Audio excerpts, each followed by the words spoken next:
অভিনয় শিল্পী। এই চরিত্রটা আমার মানে পরিচিত। এই ছবিটা কিন্তু না, আপনারা যদি কোনো রাজনৈতিক দলের তো এখন কেউ নাই, আমরা সবাই স্বতন্ত্র। যদি আপনি দলীয় ভাবে আসতেন তাহলে আপনার দলীয় প্রধানের ছবিটা দিতে পারতেন। এটা আমার ছবি।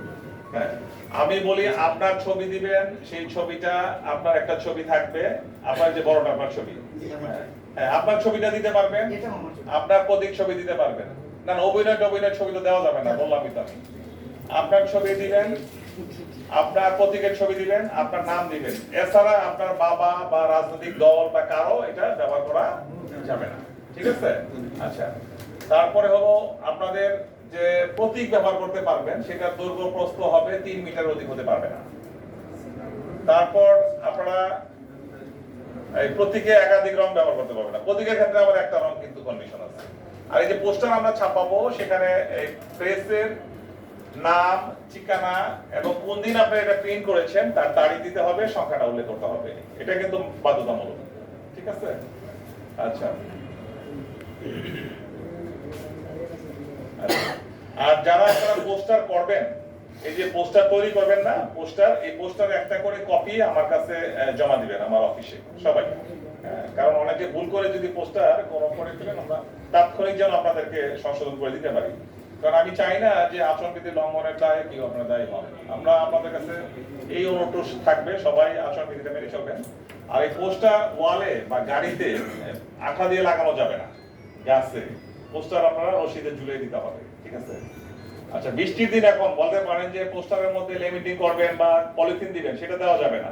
এটা আমরা আগে এত স্ট্রিক্ট ছিলাম না। পরিবেশ অধিদপ্তরের অনুরোধে এটা পরিবেশ নষ্ট করে, সেই কারণে প্লাস্টিক ব্যবহার করা যাবে না। হ্যাঁ, আপনারা প্রয়োজনে কম কম করে ব্যবহার করলে বৃষ্টিতে নষ্ট হলে যেন আবার ব্যবহার করতে পারেন।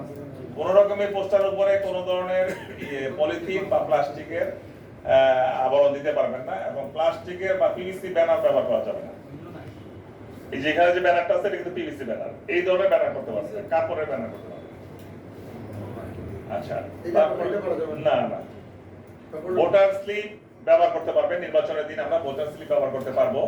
ভোটার স্লিপের আমাদের সাইজটা হবে 12 সেন্টিমিটার বাই 8 সেন্টিমিটার। নির্বাচনের দিন ভোটার স্লিপ আমরা দিই না, ভোটারকে কেন্দ্রে যাওয়ার জন্য, এবং সেখানে আপনার নাম, প্রতীক উল্লেখ করতে পারবেন। পাশাপাশি আপনারা ভোটার নাম্বার, ভোট কেন্দ্রের নামটা উল্লেখ করে দিতে পারবেন, যাতে ভোটাররা আরো সুবিধা হয় ভোট দেওয়ার জন্য। এবং সেখানেও একই ধরনের শর্ত যে মুদ্রণকারী প্রতিষ্ঠানের নাম, ঠিকানা, সংখ্যা, তারিখ এটা আপনাদেরকে দিতে হবে। পোস্টার যেরকম দিয়েছেন ওখানেও সেটা দিতে হবে। মানে পোস্টার ছাপানোর পরে নিচে দেখবেন যে কোন প্রেস থেকে ছাপাইছেন, ওই প্রতিষ্ঠানের নাম, তার ঠিকানা এবং সংখ্যা, প্রিন্টের তারিখ এটা উল্লেখ করতে হবে। কতগুলো আপনার 1 লাখ পোস্টার ছাপাতে পারেন, এটা তো আমার লিমিটেশন নেই। হ্যাঁ হ্যাঁ হ্যাঁ, সবকিছু এটার মধ্যে আছে। আপনাদের জাস্ট একটু আরো একটু সুবিধার জন্য আমি এটা আলোচনা করছি। প্রতীক হিসাবে কেউ জীবন্ত প্রাণী ব্যবহার করতে পারবে না। যেমন অনেকে ঘোড়া প্রতীক চেয়েছেন, ঘোড়া নিয়ে মিছিল করা যাবে না। আচ্ছা, নির্বাচনের পূর্বে সময় কোনো ধরনের মিছিল, কোনো ধরনের শোডাউন করা যাবে না, ঠিক আছে?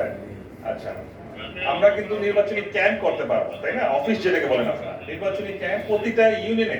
আপনারা বিশ্বনাথ পৌরসভা আছে আপনাদের। আচ্ছা, পৌরসভার ক্ষেত্রে সরি, দক্ষিণ সুবাদ আমাদের পৌরসভা নাই। তাহলে আপনাদের 8টা ইউনিয়ন, 8টা ইউনিয়নে আপনারা 8টা চেয়ারম্যান প্রার্থী যারা আছেন, 8টা আপনারা কি করতে পারবেন? ক্যাম্প করতে পারবেন। আচ্ছা, একটা